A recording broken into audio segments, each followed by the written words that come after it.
Hey guys, welcome back to Ashley's Homestead Adventures. Thank you so much for stopping by my channel today. Today we are going to plant some peas, and I'm going to do it in a little bit of maybe an unconventional way, or some people would say a redneck way, but I will explain that to you when we get there. But first, we have got to get all the animals out to pasture, everybody fed and happy, and check on all of our garden seeds and things like that. Make sure everybody's nice and moist before we get into the day. So I'm gonna flip you around and let's start this vlog.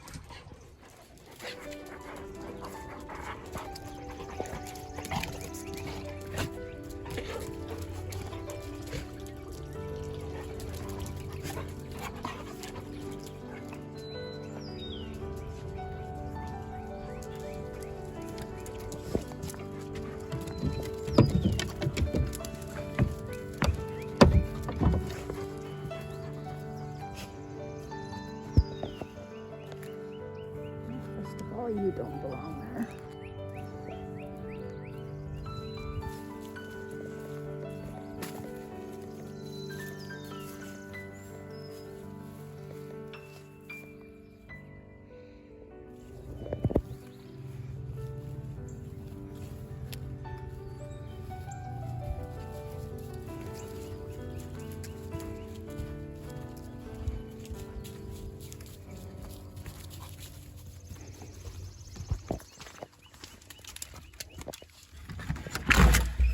Okay,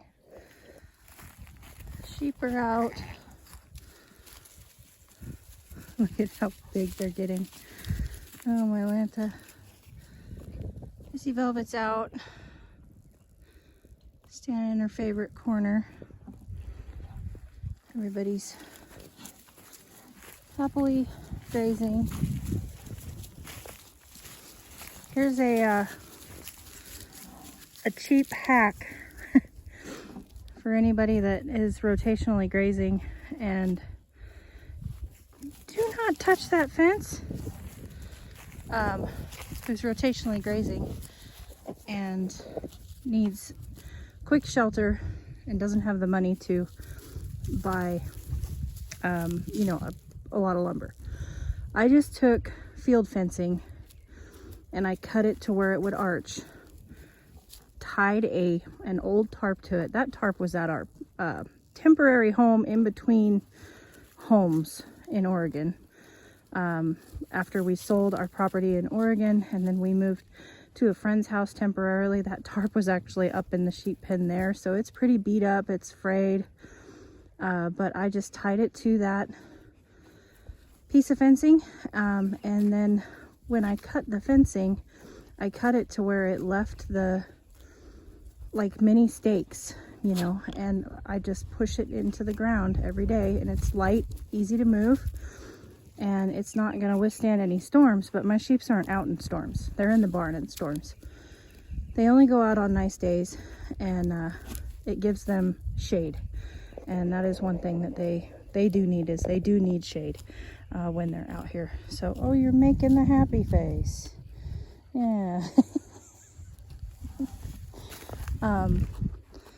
So that's what I did, and that's just a little cheap hack. Don't be ashamed to, you know, we want to take care of our animals the very, very best that we can, but sometimes we either A, don't have the time, or B, we can't afford the utensils to build them something fancy. And so that literally cost me nothing. That was all stuff I had laying around the farm.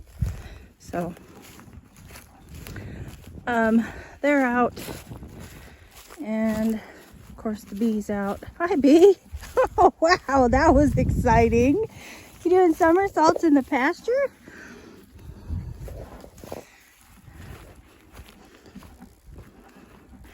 Mr. Wonderful's working on the static chicken coop, and so he's running power tools, and the bee has gotten to the point to where she does not particularly care for power tools, so she's been inside all morning. Chickens are moved and happy on grass. Calves are fed and happy. Looks like they're standing at their mineral feeders right now, eating minerals, which is good. I see you've already eaten all your kelp. Okay, well, where'd you leave Billie Jean? Oh, she's way down there.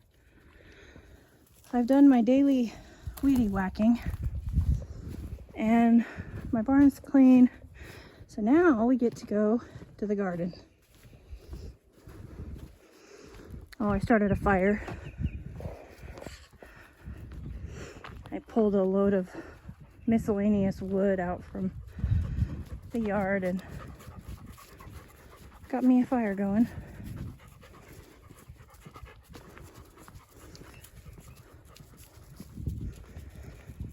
All right, let's go up to the garden.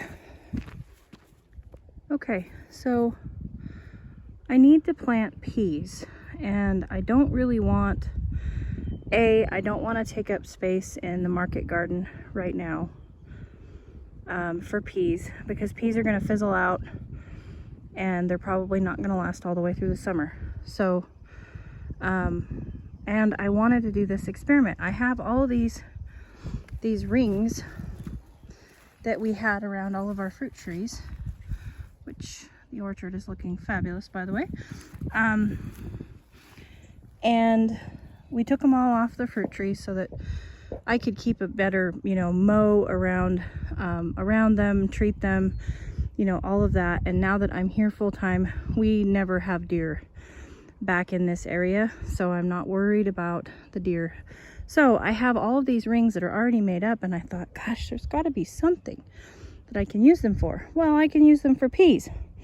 So what I'm going to do is I am just going to basically do a no dig method here. I'm going to lay down cardboard and wet it down really good, and then I'm going to put a good amount of compost on top of the cardboard and grow peas on these, and I think it'll look cool. So that's my experiment of the day, and I just kind of set them up because I wanted to get an idea, a feel of how I wanted to set them up. So, and they're really hard to see on video, but I just kind of set them up, kind of creating a little bit of a wall in between the raised bed garden and the orchard.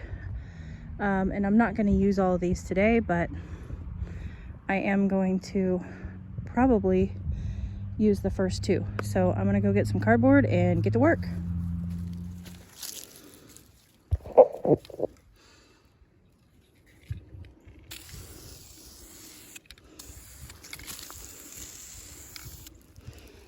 Okay, so the first thing I did was painted rings around the two that I'm going to do. That way I can move them aside and know what the perimeter of my fence is, so I know how much cardboard to put down.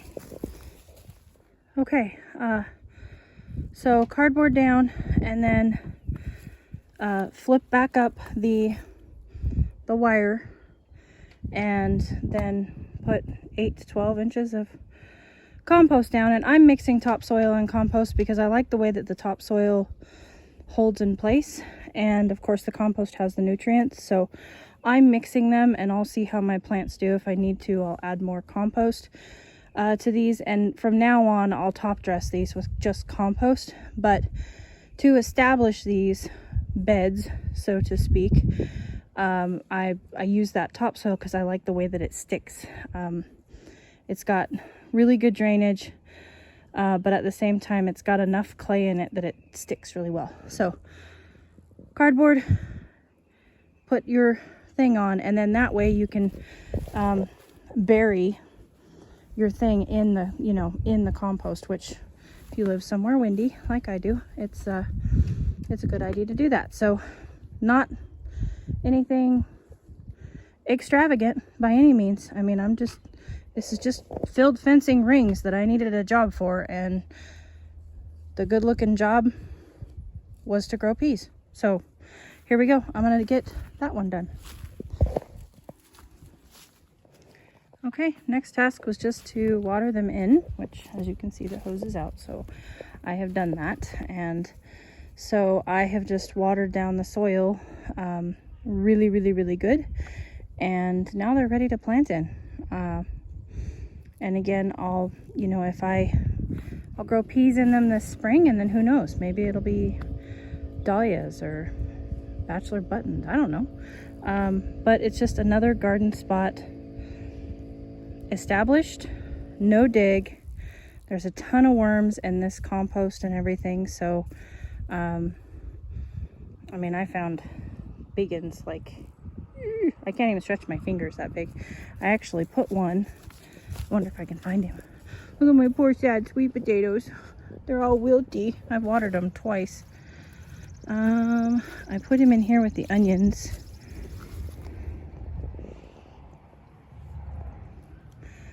He's probably gone. He's probably found a way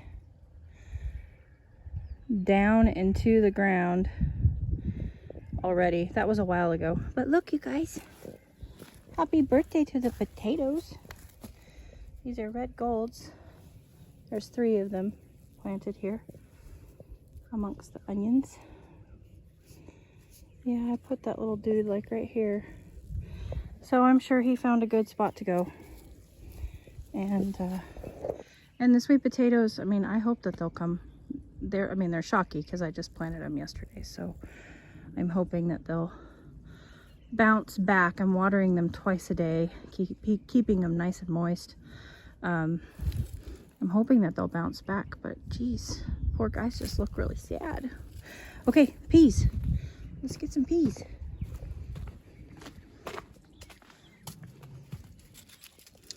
She doesn't look sad though. These are the yellow Ducat daffodils, and they are gorgeous. Okay. So we have little marvel pea. Of course, there's tape all over what I usually read to you guys. And peas, generally, people say soak them. I don't ever soak mine.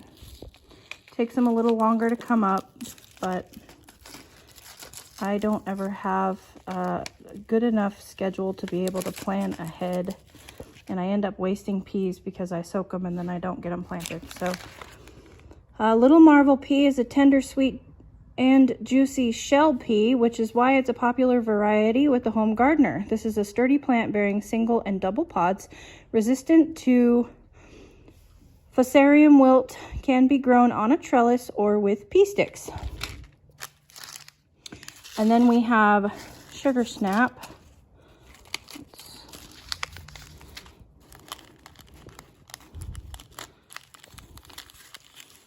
Excuse my gardener's hands here. They're very dirty. Sugar snap.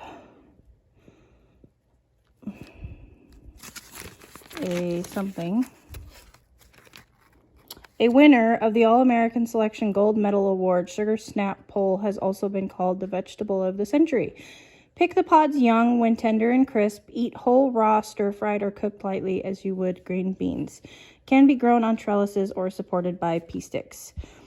Planting depth is 1/2 inch, thin to 2 inches. Sun or shade, they prefer sun. They mature in 70 days. Same on these, everything's the same on the little marvel except maturity in 63 days.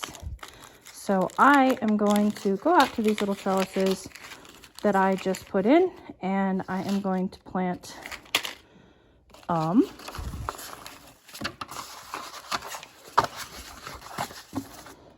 let's see. Looks like I have 11 varieties of peas. So I'm going to plant 5 of each variety, which will be a total of 50 pea plants for me this year, and we will see how that goes.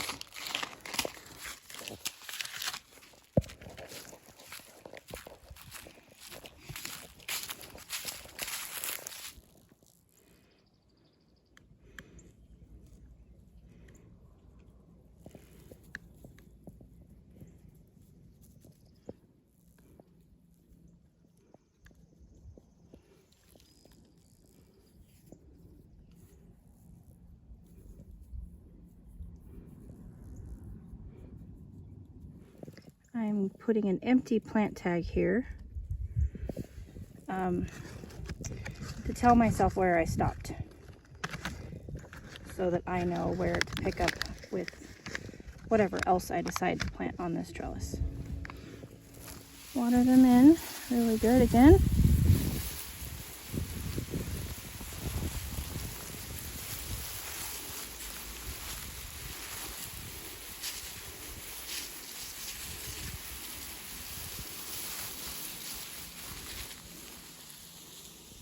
And wait for them to grow.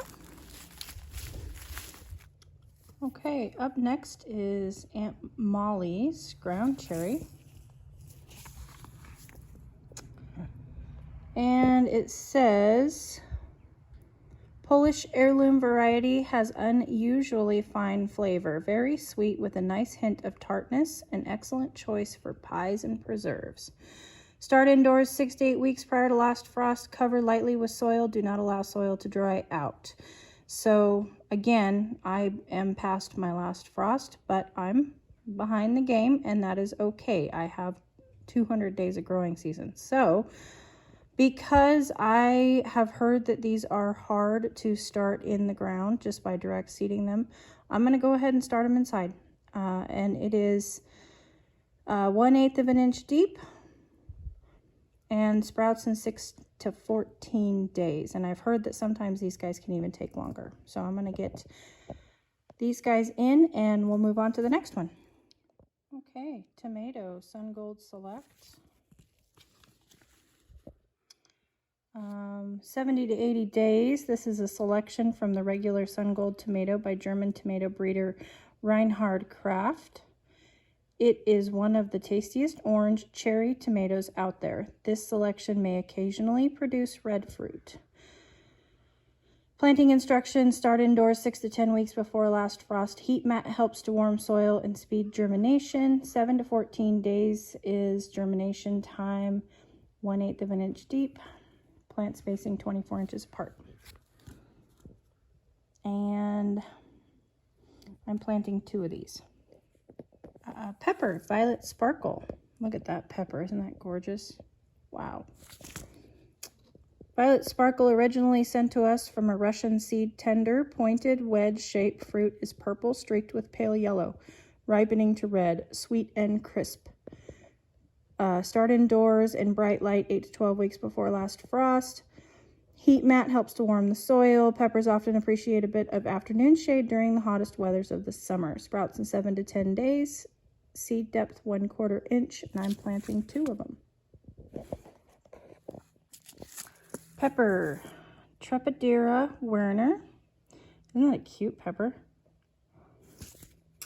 A wild Brazilian pepper with upper mid-level heat and sweet balance. The bushy 3 to 5 foot plants are bespeckled with oodles of these 1-inch lipstick red pods. Excellent fresh or cooked, and especially nice when pickled or made into hot sauce.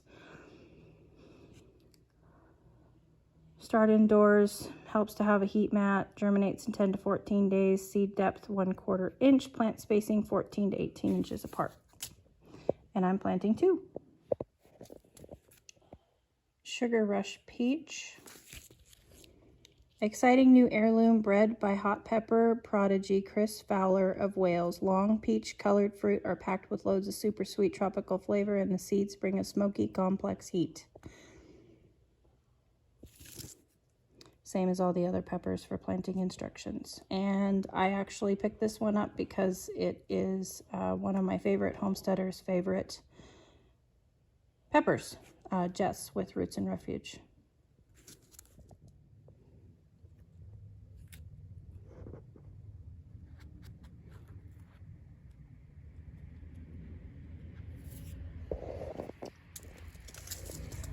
Shishito peppers. I'm excited about these. I've heard so many homesteaders on YouTube talk about them and talk about blistering them in a pan and serving them with garlic aioli. And I can't wait to try it. Old Japanese variety produces 3-inch long, slightly wrinkled fruit, perfect for making tempura and other traditional recipes. Same planting instructions as all the other peppers. and I'm gonna plant two. Two of these guys going in as well. Tomato Great White, introduced by Glecker's Seedsman Giant Sweet 1 pound slicers in creamy white, deliciously fruity, reminiscent of fresh cut pineapple, melon, and guava. Ooh, excited about this. Next up is tomato, Dr. Wyche's Yellow, a standout heirloom from the late Dr. John Wyche, or Wyche. I'm not sure how you're supposed to say it, but the 1 pound glowing tangerine orange fruit is solid and smooth textured, tropical sweet taste, heavy yields, productive. And I have heard that people that don't like tomatoes love this tomato. And it's just, I've seen people on YouTube that grow this tomato and it's absolutely gorgeous. So I want to try it. And there we have it. We have another whole seed tray planted, and we managed to get 2 new garden beds established, and it's so good to be able to do it with friends. Thank you guys for hanging out with me today. I will catch you on the next one. Yours truly.